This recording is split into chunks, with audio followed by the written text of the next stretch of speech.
Yeni bir videomdan, yeni bir çalışmamdan herkese merhaba arkadaşlar. Kanalıma hoş geldiniz. Bu videomda da sizinle bebek yeleği çalışması yapacağız. 6 ayla 1 yaş grubu arası arkadaşlar bebek yeleğimiz. Videonun sonunda ben 1 ile 2 yaş arası örmek isteyen arkadaşlarımız için ilmek sayısı vereceğim. Tabii bunu 6 ay 1 yaş arası diyoruz ama arkadaşlar 1,5 yaşa kadar olabilir. Çünkü bebek gelişimi farklı olduğu için, ama benim ördüğüm 6 ay ile 1 yaş arası diyelim ki, sonra küçük olur büyük olur. Onu da o şekilde açıklamak istiyorum size. Şöyle yapalım. Düzeltelim ve videomuza geçelim. Evet, şöyle 4,5 numaralı şişime bakın arkadaşlar. 4,5 numaralı şişime 36 tane ilmek attım. Hazırladım. 4 numaralı şişime geçeceğim. Yani yarım milim büyük şişle başlayacaksınız. Bakın, 71 tane ilmeğe ihtiyacım var. 36 tane ilmek attım. Örerek 71 ilmeği tamamlayacağız. İlk ilmeğimi ördüm. İkinci ilmeğimi bakın bir alttan aldım, çıkardım. Diğer ilmeğimi, şimdiki ilmeğimi ördüm. Daha sonra bakın ikisinin arasından girdim. Bir ilmek çıkardım. Şimdiki ilmeğimi örüyorum. Düz olarak bakın. Bir ilmek çıkardım. İlmeğimi örüyorum. Bakın alttan girdim. Bir ilmek çıkardım. Şimdiki ilmeğimi örüyorum. Daha sonra alttan giriyorum. Bir ilmek çıkarıyorum. Şimdiki ilmeğimi örüyorum. Bakın alttan girdim. Bir ilmek çıkardım. Bakın bu şekilde alttan girdim. Bir ilmek çıkardım. Onu sıkı tutalım arkadaşlar. Şişimdeki ilmeğimi ördüm. Alttan girdim. Bir ilmek çıkardım. Tutalım elimizle. Bir ilmek ördüm. Şimdi sıra sonuna kadar bu şekilde devam edelim. Sonuna gelirken beraber yapalım, bitirelim arkadaşlar. Bakın alttan aldım. Bir ilmek ördüm. Alttan aldım. Şişteki ilmeğimi ördüm. Bakın alttan alıyorum. Şişteki ilmeğimi ördüm. Alttan alıyorum. Şişteki ilmeğimi, bakın son ilmeğimi alttan aldım. Şişteki ilmeğimi ördüm. Evet, bu şişi bırakıyoruz. Şimdi toplam 71 tane ilmeğimiz oldu arkadaşlar. İsterseniz beraber sayalım. 36 ilmekle başlamıştık. 71 ilmeğimiz oldu. Şöyle yapalım. 2, 4, 6, 8, 10, 12, 14, 16, 18, 20, 22, 24, 26, 28, 30, 32, 34, 36, 38, 40. 42, 44, 46, 48, 50, 52, 54, 56, 58, 60, 62, 64, 66, 68, 70, 71. Evet, 71 tane ilmeğimiz var. Şimdi arkadaşlar, ön tarafta 3 diş haroşa oluncaya kadar örelim arkadaşlar. Düğmeliği açacağız. Bakın, ben haroşayı düzden örüyorum. Haroşayı tersten ören arkadaşlarımız ters örebilirler. Evet. Haroşayı ben düzden ördüğüm için düz örerek başlıyorum. Ön tarafta 3 diş haroşa oluncaya kadar devam edelim. Dediğim gibi arkadaşlar, ben haroşayı düzden örüyorum. Tersten ören arkadaşlarımız haroşayı tersten örebilirler.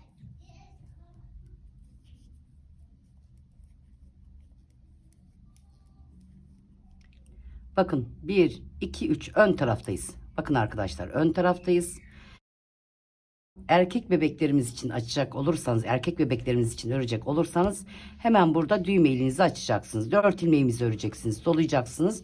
2 ilmeğimizi kesip sondaki ilmeği dörüp 7 ilmeği tamamlayacaksınız. Patımız 7 ilmek biliyorsunuz.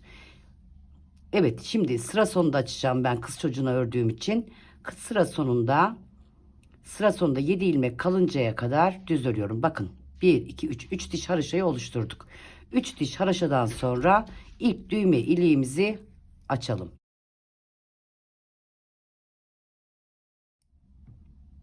İki, 4, 6, 7. Evet, 7 ilmeğimiz kalıncaya kadar düz örerek geldik. Düğme ilimizi açıyoruz. Şimdi bir ilmek örüyoruz. 2 ilmeği birlikte kesiyoruz. Bir doluyoruz. 1, 2, 3, ve 4. Evet. İlk düğme iliğimizi açtık. Dediğim gibi arkadaşlar bakın. Erkek bebeklerimizi ördüğümüz zaman sıra başında hemen düğme iliğinizi açacaksınız. Kız bebeklerinizi ördüğünüz zaman sıra sonunda. Yani düğme iliği sağ tarafa denk gelecek. Evet.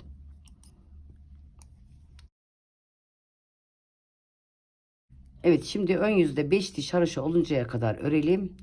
Roba ayrımlarına geçelim.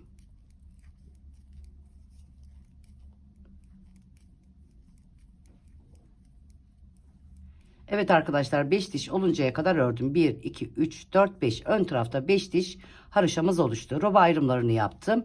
Önlerde 14 ilmek, kollarda 10 ilmek, arkası 23 ilmek. Roba ilmeği olmayacak arkadaşlar. Bedendeki, kollardaki, baştaki, sondaki ilmeklerle yapacağız. Şimdi anlatırken daha rahat anlayacaksınız. Ben şöyle kısacık defterde şablon çıkardım arkadaşlar. Bakın. 4,5 numaralı şişte başladık. 36 ilmek attık. Daha sonra 4 numaralı şişimizde her ilmeğin arasından ilmek çıkararak 71 ilmeğe ulaştık. 5 diş haroşa ördük. Tabii 5 diş haroşa örerken 3 diş haroşada ilk düğme iliğimizi açtık. Daha sonra 5 dişe tamamladık. 5 dişe tamamladıktan sonra yakayı 14 ilmek kollar, pardon 14 ilmek önler, kollar 10'ar ilmek, arkası 23 ilmek arkadaşlar. Toplam 71 tane ilmeğimiz oldu. Şu şekilde yazdım. 14 ilmek, 10 ilmek, 23 ilmek, 10 ilmek, 14 ilmek. Bu şekilde de yazdım arkadaşlar. Daha kolaylık olsun size diye. Şimdi roba ilmeğimiz yok. Dediğim gibi roba ilmeğimiz yok. Roba ilmeğimiz bedenden, kollardan ilmek alacağız. Sonda 2 ilmek, baştan 2 ilmek olarak yıldız robamızı başlatacağız arkadaşlar. Şimdi bakın. İlk 7 ilmeğimiz neydi? Patımızın ilmeğiydi. 1, 2, 3, 4, 5, 6 ve 7. Evet, 7 ilmeğimizi ördükten sonra 7 ilmeğimiz bedene ait arkadaşlar. 1, 2, 3, 4, 5. Bakın 5 ilmeğimi ördüm. 5 ilmeğimi ördükten sonra sondaki 2 ilmeğimi sağa doğru yatırarak, bakın sağa doğru çevirdim. Tabi ilmek alışınıza göre değişir arkadaşlar. Benim ilmek alış şeklim farklı olduğu için çevirdim ben. Sağa doğru yatırarak bakın. İçinden girdim. Bir ilmek çıkardım. Başını doladım. Bir ilmek daha çıkardım. 2 ilmekten 3 ilmek çıkardık arkadaşlar. Ayracımızı alalım. Bedenimizden son 2 ilmek kaldığında bu taraftaki robamızı yaptık. Şimdi koldan öne gelen 2 ilmeğimizi bakın sola doğru, sağa doğru, sola doğru olacak. Sola doğru değiştirmeme gerek yok. Örme şeklime göre aynen bu şekilde alıyorum. 1, 2 ve 3. Bakın 2 ilmekten 3 ilmek çıkardım, artışımı yaptım. Evet, sıra sonunda 2 ilmek kalıncaya kadar kolumuzdan 2 ilmek kalıncaya kadar geliyoruz. Yani dediğim gibi roba ilmeğimiz yok arkadaşlar. Pardon. Roba ilmeğimiz yok. Bakın sağa doğru yatırarak 2 ilmekten 3 ilmek çıkaracağız. 1, 2 ve 3. Artışımızı yaptık. Bakın. Ayracımızı alıyoruz sağ şişimize. Arka bedenimize geçtik. Hemen arka bedenimizin ilk 2 ilmeğinde sola doğru artışımızı yapıyoruz. 1, 2 ve 3. Bakın ayracın sağında sağa doğru, solunda sola doğru. Sağında sağa doğru, solunda sola doğru. Burada ne yaptık arkadaşlar? Son 2 ilmek kaldığında sağa doğru yatırdık. Burada ilk 2 ilmeğinde. Burada son 2 ilmeğinde. Başta ilk 2 ilmeğinde. Evet. Sıra sonunda 23 tane ilmeğimiz vardı biliyorsunuz arka tarafta. Sıra sonunda 2 ilmek kalıncaya kadar düz örerek devam edelim. Artık düz modelimize geçtik arkadaşlar. Haroşa yakada bitiyor. Evet. Ön yüzden düz, arka yüzden ters öreceğiz.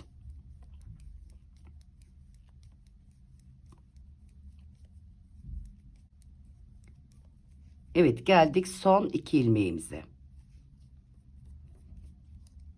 Evet, geldik son 2 ilmeğimize. Ne yapıyoruz? İlmeğimizi düzelterek sağa doğru yatırarak 2 ilmeğin içinden 3 ilmek çıkarıyoruz. 1, 2 ve 3.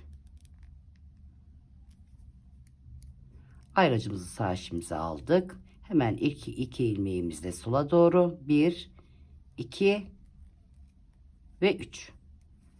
Evet, sıra sonunda pardon, kolumuzun iki ilmeği kalıncaya kadar örelim. Bakın, sağa doğru yapıyor, alıyorum, yatırıyorum. Sondaki iki ilmekten 3 ilmek çıkarıyorum. Ayrıcım sağ işimi aldım.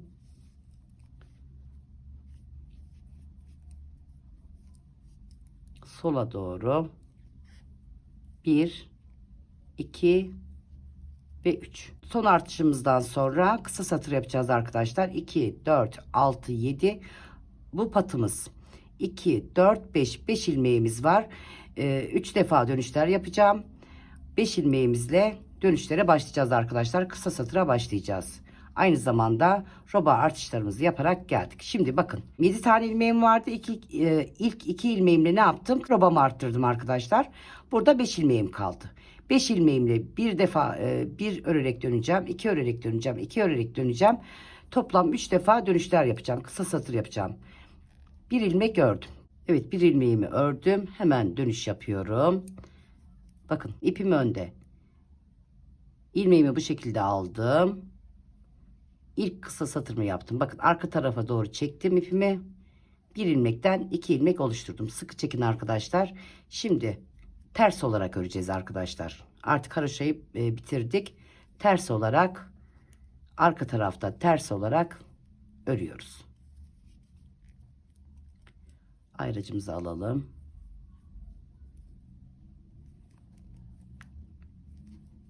Şimdi kısa satıra kadar, yani son 5 patımızdan hariç son 5 ilmeğimize kadar örüyoruz. Son 5 ilmeğimizde arka tarafta da kısa satırımızı yapıyoruz. Kısa satırımıza doğru gelelim.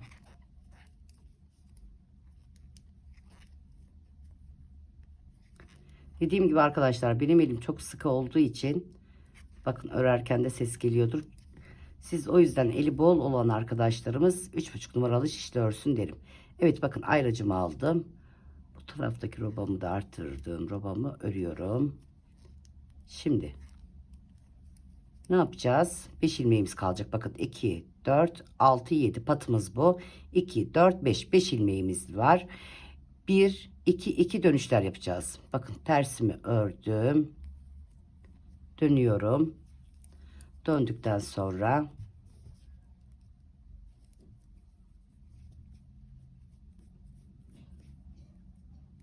ipimi arka tarafa aldım. Bakın ilmeğimi bu şekilde aldım.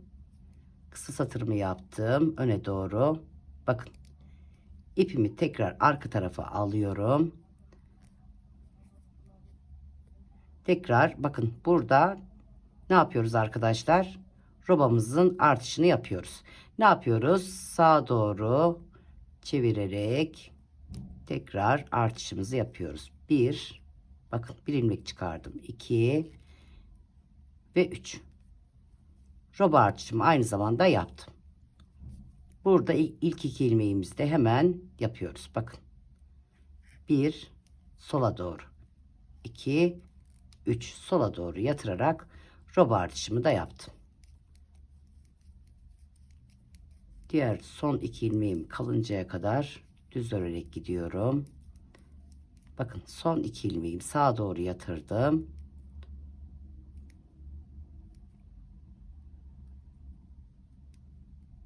İçinden girdim. Bir ilmek çıkardım. Doladım. Bir ilmek çıkardım. Benim örüşlerim ve dolayışlarım arkadaşlar sizi yanıltmasın. Siz nasıl örüyorsanız, doluyorsanız ben bu şekilde doluyorum. Siz bu şekilde dolayabilirsiniz. Aynı bildiğiniz gibi öreceksiniz. Herkesin örme şekli farklı. Evet. Bakın öndeki 2 ilmeğimi aldım. Bir ilmek çıkardım. Doladım. Bir ilmek daha çıkardım.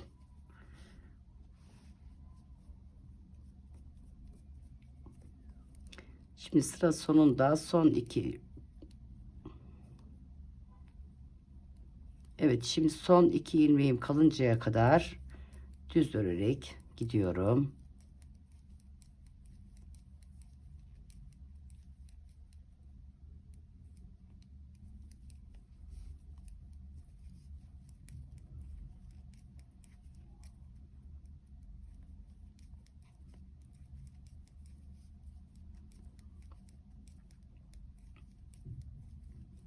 Evet, son 2 ilmeğime geldim. Bakın sağa doğru çeviriyorum.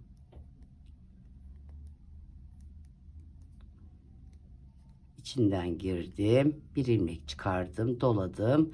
Bir ilmek daha çıkardım. 2 ilmekten 3 ilmek yaptık. Yani artışımızı yaptık. Şimdi bakın burada çevirmeme gerek yok. Herkes alış şekline göre değiştirecek. Sola doğru bir ilmek çıkardım, doladım. Bir ilmek daha çıkardım. Ne demiştik? Sağa doğru, sola doğru.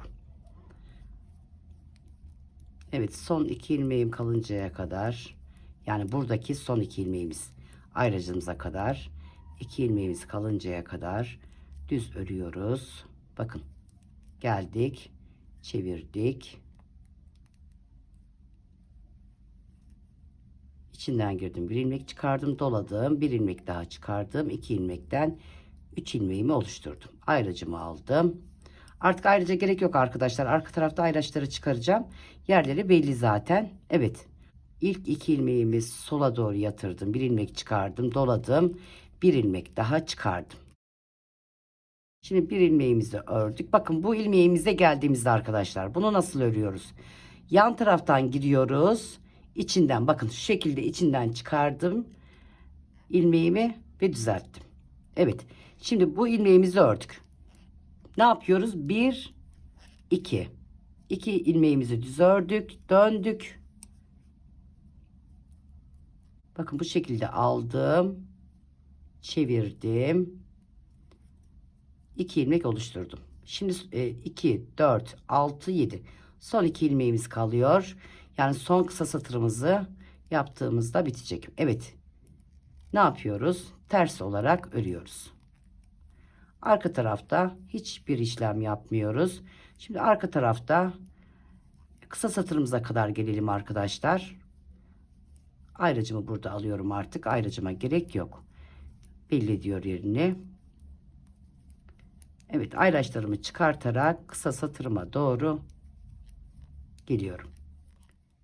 Evet, ters örerek geldik. Son ayracımızı da çıkardık.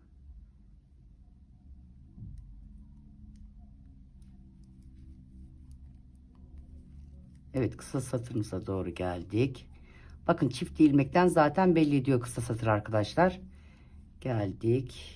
Buradaki ilmeğimizi de örelim. Bakın kısa satır yaptığımız ilmek. Bunu ters ördüğümüz zaman bakın ön tarafa aldım ipimi. Arka taraftan bu şekilde girdim. Çiftli ilmeğimi ördüm. Bakın. Şimdi 2 ilmek örüyorum. Dönüyorum.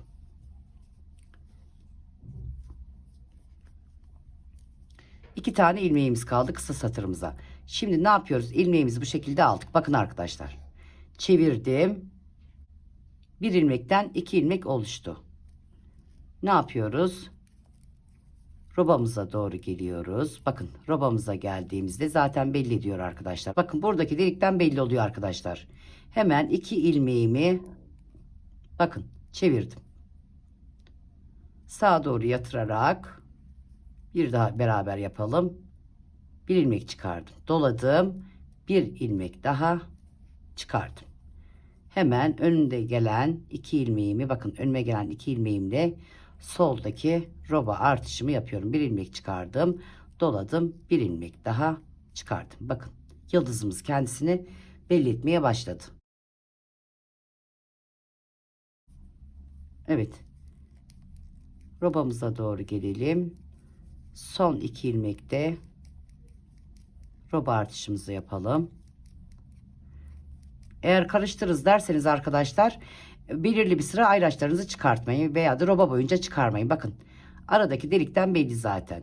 2 ilmeğim kalmıştı. Bakın 2 ilmeğimi sağa doğru yatırdım. Çevirdim. 1 doladım. 2 bir daha girdim. Bir ilmek çıkardım. 3. Hemen önüme gelen ilk ilmekle sola doğru 1 2 3. Ne demiştik? Sağa doğru sola doğru yatırıyoruz. Evet şimdi ben kısa satırıma kadar geliyorum. Evet buradaki robamızı da beraber yapalım isterseniz. Bakın son 2 ilmek. Buradan belli oluyor demiştik. Sağa doğru yatırarak bir ilmek çıkardım, doladım, bir ilmek daha çıkardım. Evet, önüme gelen ilk iki ilmekle sola doğru yatırarak 1, 2 ve 3 robamızın artışını yaptık. O çiftli ilmeğe geldiğimizde bakın ne yapıyoruz? Bakın arkadaşlar, kısa satır yaptığımız yer hemen böyle giriyorum. İçten giriyorum. 2 ilmeği birden alıyorum bakın. Bu şekilde ördüm. Şimdi son kısa satırımızı yapıyoruz. 1, 2, 2, 4, 6, 7. Dönüş yapıyoruz. Son kısa satırımızı yaptık arkadaşlar. Ne yaptım? İlmeğimi, son ilmeğimi bu şekilde sağ şişime aldım. Çevirdim. Sıkarak bakın yukarıdan çevirdim. 2 ilmek oluşturdum. Evet, ters örerek arka tarafta hiçbir işlem yapmıyorduk. Ters örerek gidiyoruz. Şimdi arka yüzde de arkadaşlar son kısa satırımızı yapalım. Artık robamızı örmeye başlayalım. Burada da son kısa satırımızı yapacağız. Bakın çiftli ilmeğimiz arkadaşlar. Çiftli ilmek ne yapıyoruz? Arka taraftan giriyoruz. 2 ilmeği birlikte bakın arkadaşlar. 2 ilmeği birlikte aldım. Kapattım aradaki boşluğu. Şimdi son 2 ilmeğim. Son kısa satırım arkadaşlar. 1, 2, 2 olarak yapmıştık. 3 defa dönüşler yaptık. 2, 4, 6, 7. Evet, burada patımız kaldı. Son dönüşümüzü yaptık. Burada tekrar bakın. Arada boşluk olmaması için. Bakın bu şekilde aldım. Çevirdim. Son kısa satırımı yaptım arkadaşlar. Şimdi bunu yapmamızın sebebi aralarda Alman kısa satırı bu. Aralarda boşluk olmaması için kısa satırlarda.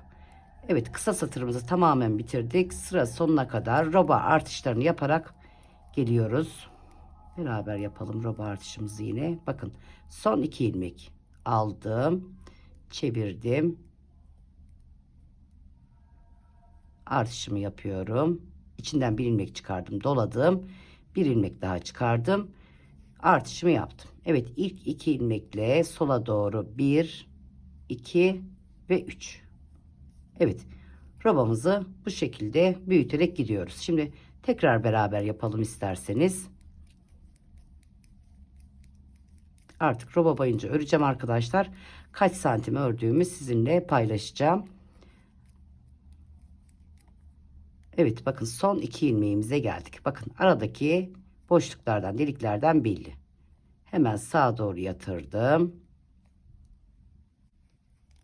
1, 2 ve 3. Bakın hemen ilk 2 ilmeğimle yapıyorum.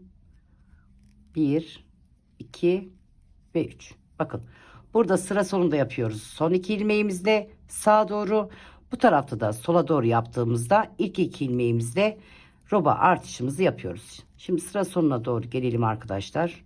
O dönüş yaptığımız yere tekrar ilmeği beraber alalım ki tam net görün. Orada 2 ilmeği çok dikkatli almak gerekiyor. Potluk olur yoksa. Çok çirkin durur. Bakın gayet düzgün gitmesi lazım. Kısa satır yaptığımız yerlerde. İsterseniz direkt dönüş de yapabilirsiniz ama direkt dönüş yaptığınız zaman aralarda boşluk oluyor arkadaşlar. Böyle daha iyi olur diye düşünüyorum. Siz de bu şekilde yapabilirsiniz. Düz örerek satıra doğru geldik. Artık dönüş yapmayacağız arkadaşlar.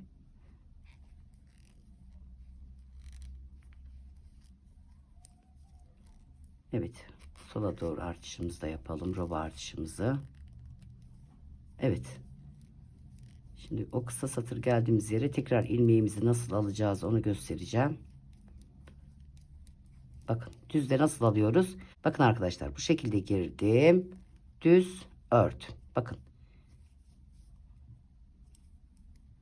Artık robamızı da örebiliriz.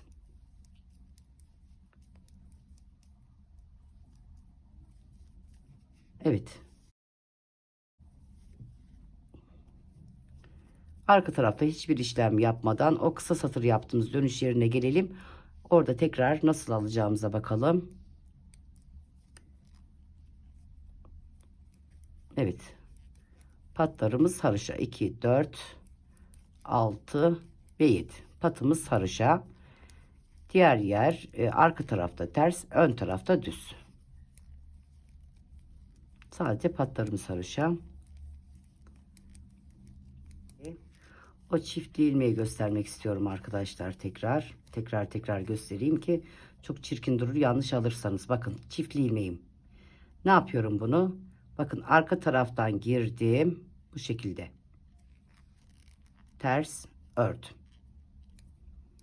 Artık patımızı da örüyoruz. Yan lastiğimizi. Bakın. Şimdi arkadaşlar ben robamı ilerletiyorum. İkinci düğme ilinde bakın.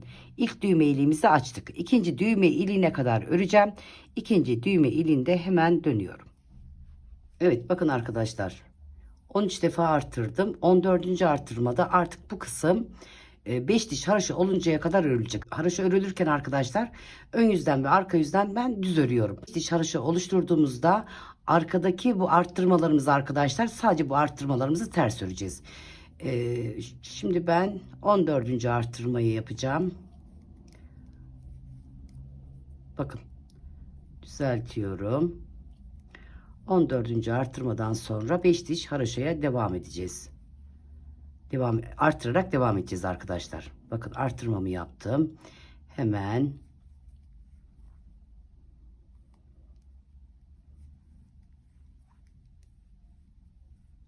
arttırmamı yaptım. Bakın patımı örerek geldim. Düz örerek 14. arttırmamda artık haroşa olarak başladım.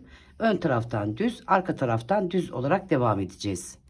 Evet. Şimdi ben sıra sonuna doğru geleyim arkadaşlar. Bir de orada göstereyim. Arka tarafta nasıl öreceğimizi göstereceğim. Yani bu roba arttırmalarımızı nasıl öreceğimizi göstereceğim. Haroşa boyunca onlar ön tarafta düz, arka tarafta ters olarak örülecek. 12 diş arayla da düğmeliklerini açacağız arkadaşlar. Burada düğme iliğimi açıyorum. Ne yapıyorduk? Bir ilmek örüyorduk. İkinci ile üçüncü ilmeğimizi kesiyorduk. Bir doluyorduk. 4 ilmeğimizi örüyorduk. Şimdi dönüyoruz. Arka tarafa. Arka tarafta da düz öreceğiz arkadaşlar. Yalnız bu arttırmalarımızı ters öreceğiz. Evet. Patımızla beraber. Evet, düğmeliğimizi açtık. Patımızla beraber arkadaşlar. 2, 4, 6, 7. Bedeninde artık 4 diş veya 5 diş arkadaşlar. Onu karar vereceğim. 4 diş veya 5 diş oluncaya kadar aynı zamanda artırmalarımıza devam edeceğiz. Daha sonra kol ayıracağız. Evet, artırmamıza geldik. Bakın. Artırmamızı ters örüyoruz. Bakın bu şekilde ters ördük. Buradaki 3 ilmeğimizi de ters örüyoruz.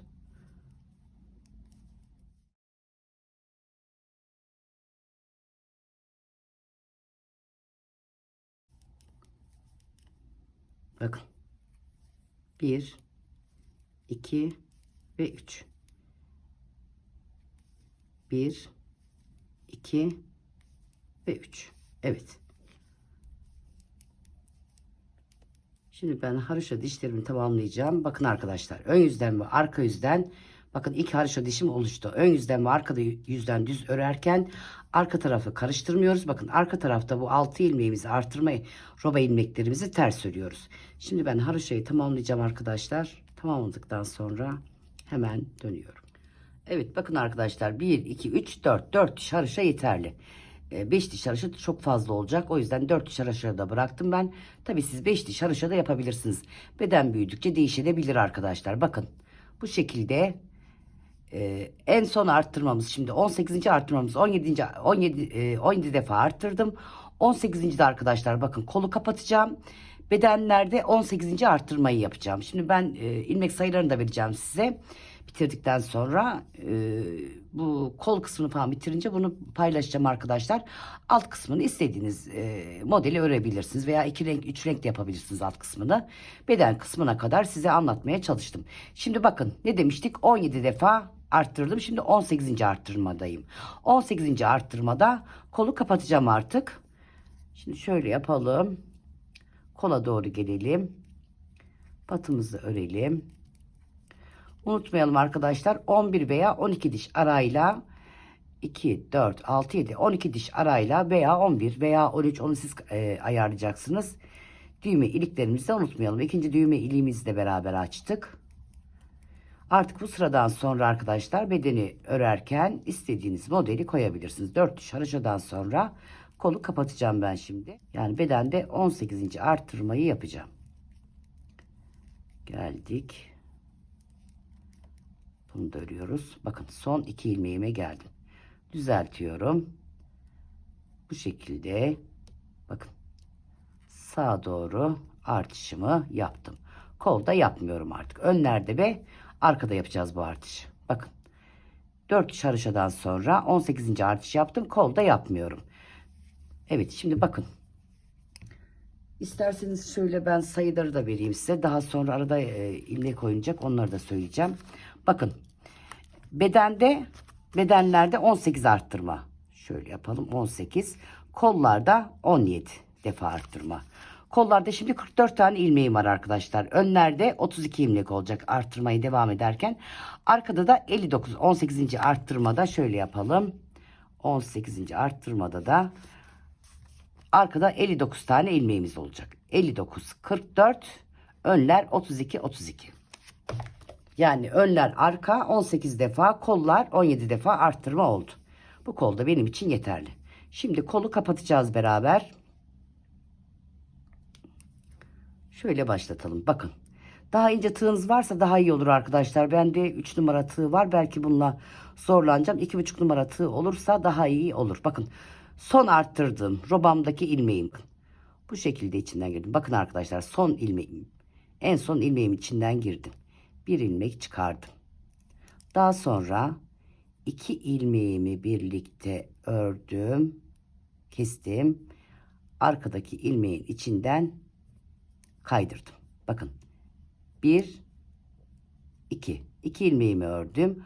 Buradaki 2 ilmeğimin içi, pardon, 2 zincir çektim. Buradaki 2 zincirimin içinden girdim. Doladım. Kapattım. Evet, hemen karşıda 2 ilmeğimin içinden girdim. Bakın arkadaşlar. 2 ilmeğimi kestim. Arkadaki ilmeğimin içinden kaydırdım. 1, 2. Hemen bakın bu 2 ilmeğimin içinden giriyorum. Bir ilmek çıkardım. Kapattım. 2 ilmeğimin içinden girdim. Şöyle net görünsün. 2 ilmeğimin içinden girdim. Kestim. Arkadaki ilmeğimin içinden kaydırdım. 1, 2. Daha sonra bakın burada 2 ilmeğim var. Buradaki 2 ilmeğimin içinden giriyorum. Bir ilmek çıkardım. İkisini beraber kapattım. 2 ilmeğimi birlikte kestim. Arkadaki ilmeğimin içinden kaydırdım. 1, 2. 2 zincir çektim. Bakın burada 2 ilmeğimiz var. Onun içinden girdim. Kapattım. Öndeki 2 ilmeğimin, yavaş yapalım ki, bakın öndeki 2 ilmeğimin içinden giriyorum. Bunu kestim. Bakın arkadaki ilmeğimin içinden kaydırdım. 1, 2. Hemen burada bakın arkadaşlar. Şurada 2 ilmeğim var. Çok mu bol sıkı çektik? 1, 2. 2 ilmeğimi ördüm. Bakın buradaki 2 ilmeğimin içinden girdim. Bir ilmek çıkardım. İkisini birlikte ördüm. 2 ilmeğimin içinden girdim. Kestim. Öndeki 2 ilmeğimin. Arkadaki ilmeğimin içinden kaydırdım. Daha sonra 1, 2. Buradaki 2 ilmeğimin, bakın arkadaşlar, 2 zincir çektikten sonra buradaki 2 ilmeğimin içinden girdim. İkisini birlikte kapattım. Öndeki 2 ilmeğime giriyorum. Tekrar bir daha yapalım. Kolu tamamen bu şekilde devam edeceğiz. Girdim. Kaydırdım. 1, 2. Bakın o 2 ilmeğimin, kestiğim 2 ilmeğimin içinden girdim. Bir ilmek çıkardım. İkisini birlikte ördüm. Evet, öndeki 2 ilmeğimi kesiyorum. Arkadaki ilmeğimden kaydırdım. 1 2. Hemen o 2 ilmeğime girdim. Bakın. Bir ilmek çıkardım. İkisini birlikte kapattım. Ördüm. Örerek kapattım. Bir daha yapalım beraber. Girdim. Arkadaki ilmeğimin içinden çıkardım. 1 2. O kestiğim 2 ilmeğin içinden girdim. İkisini birlikte örerek kapattım. Bakın arkadaşlar. Yani bunu yakamıza uygun olacak şekilde kapattık. Şu şekilde göstereyim. Robamızın son artışını bedende yaptık. Kolda roba artışı yapmadık. Evet, son 2 tane kaldı. Beraber yapalım. Bakın. Öndeki 2 ilmeğimden aldım, kestim. Arkadaki ilmeğimden kaydırdım. 1 2. Alttaki o kestiğim 2 ilmeğin içinden giriyorum. Bakın 2 ilmeğim içinden girdim. Kapattım. Öndeki 2 ilmeğimden bakın şu 3 tane robamın ilmeği. Burada artırma yapmıyoruz biliyorsunuz. 2 ilmeğimin içinden girdim. Arka taraftan kaydırdım. 1 2. O 2 ilmeğimi kestiğim 2 ilmeğin içinden girdim. Başını dolayarak kapattım. Öndeki 2 ilmeğimin içinden girdim. Arka taraftan kaydırdım. 1 2. 2 zincirimi çektim. İçinden girdim. Bakın 2 ilmeğimin içinden girdim, kapattım. Şimdi buradaki ilmeğimi buraya aktaracağım arkadaşlar. Daha doğrusu örerken aktarılacak. Şimdi bakın. Çünkü burada artırma yapacağız yine. Bu kolumuz bu şekilde kapattık. Bakın. Gayet güzel. Tomurcuk havası verdi. Çok güzel durdu. Çünkü yakaya uyması lazımdı kolun. Şimdi bakın. Burada son arttırmamla, bakın bu arttırmamla 59 tane ilmek oluyor. Bu bir ilmeğimle beraber, bakın şurada göstereyim yanlışlık olmasın. 18 arttırmada burası 59 ilmek oldu. Şuraya şöyle yapalım kafanız karışmasın. 18 arttırmada bakın. Sağdan soldan 18 defa arttırdık. Neydi arka bedenimizin ilmeği? 23'tü. 23 artı 18 artı 18 eşittir 59 ediyor. Şimdi bir ilmek buradan ekleyeceğiz arkadaşlar. Bakın bu kestiğim yani kolu kapattığım ilmekten ekleyeceğim. 60 tane ilmeğimiz olacak arka tarafta. Şimdi burada bakın ilk 2 ilmeğimle artırmamı yapıyorum. Son arttırmamı yapıyorum. Doladım. İçinden girdim. Bir ilmek daha çıkardım. 2 ilmekten 3 ilmek çıkardım. Şimdi sıra sonuna doğru gelelim. Orada da artırma yapacağız arkadaşlar. Burada şimdi dediğim gibi arkadaşlar bir ilmek bu tarafa eklendi. 59 ilmeğimiz bu 18. arttırmada 59 ilmeğimiz olacak. Bir ilmek de eklendi. 60 tane ilmeğimiz oldu arka tarafta.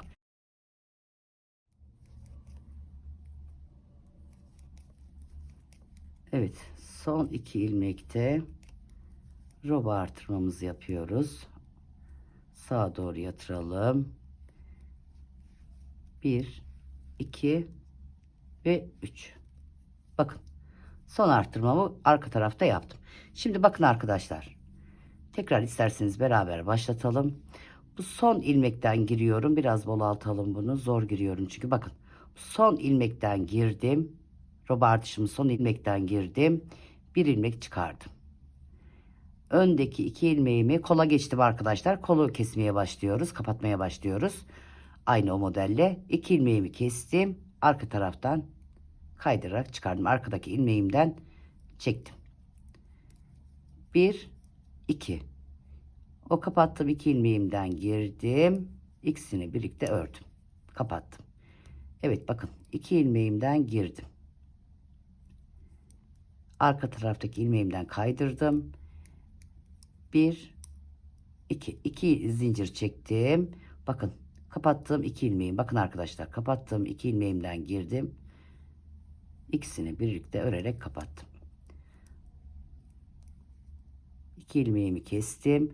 Arkadaki ilmeğimden kaydırdım. 1 2. Bu şekilde devam edelim.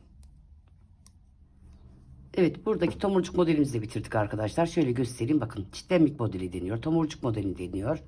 Şimdi buradaki ilmeğimiz de bu tarafa geçti. Ön tarafa geçti. Bu 18. arttırmayla beraber arkadaşlar, bakın 18. arttırmayla beraber önde 32 ilmek oldu. Bir tane de buradan eklendi. 33 tane ilmeğimiz oldu. Şimdi buradan son arttırmamızı da yapıyoruz. Ne demiştik? Kollarda yapmadık. Bedenlerde son arttırmayı yaptık. Doladık. 2 ilmekten 3 ilmek çıkardık. Artık beden çalışmasına geçiyoruz arkadaşlar. Dediğim gibi ben burada bırakacağım. Arka tarafı da öreceğim şimdi.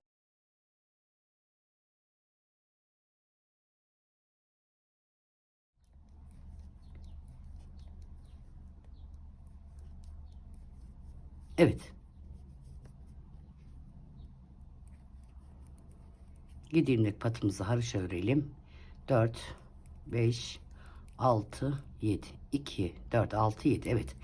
Ters olarak örüyoruz. Evet, ters örerek gelelim.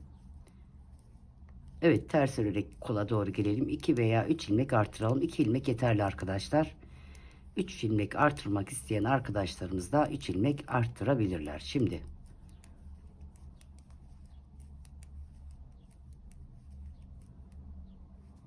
ters örüyorum.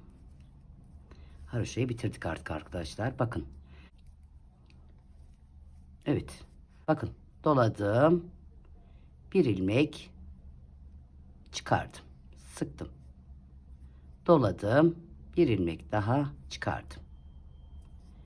2 ilmek de yeterli. Evet, ters örerek devam edelim. Artık roba artırmalarımız bitti. Roba artışlarımız bitti arkadaşlar. Bedene geçtik. Şimdi ben diğer tarafta da 2 ilmek artıracağım.